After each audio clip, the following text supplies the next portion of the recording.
Hi, I'm Aaron Dorman, Casa Grande reporter, and you're watching Pinal Central's Backstory, where we give you a behind-the-scenes look at the latest news coverage.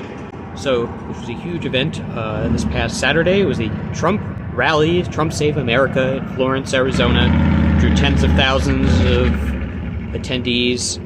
It was on the same grounds as where they do the Country Thunder Music Festival.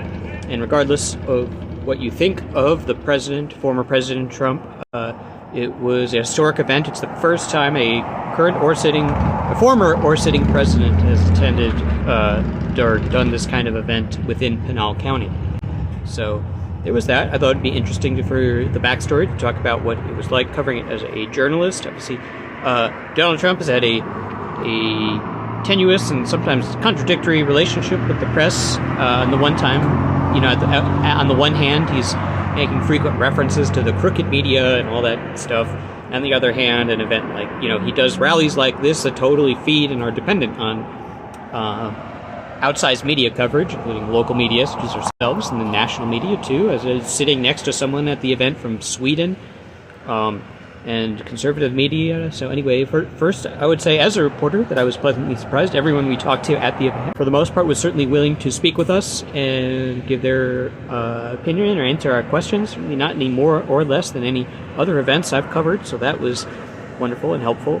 Now, getting into the event was tricky for reporters. The press was halted in their line as everyone else was able to go because the bomb-sniffing dog was late, and they wanted the dog to sniff everyone's equipment, including just laptops or handheld cameras, and so we had to sit there until the dog arrived and sniffed everybody's stuff.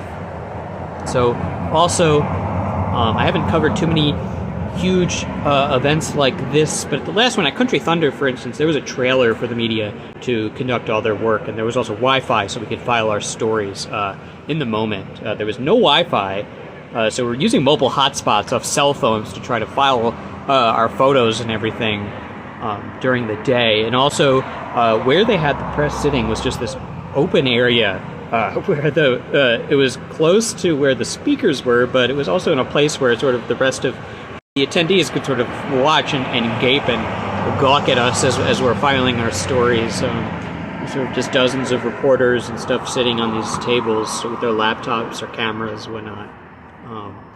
I personally ended up leaving, in part because I was severely underdressed. It was one of the coldest days of the year, but I left before Trump began speaking. And even though that I can say, so I can't say I saw Trump speak at the rally, but I can say I saw the presidential helicopter arrive to the grounds. So I feel like that is sort of a compromise. In any event, for our complete coverage of the Trump rally, including multiple stories in our photo gallery from Oscar Perez, you can check out our website on pinalcentral.com.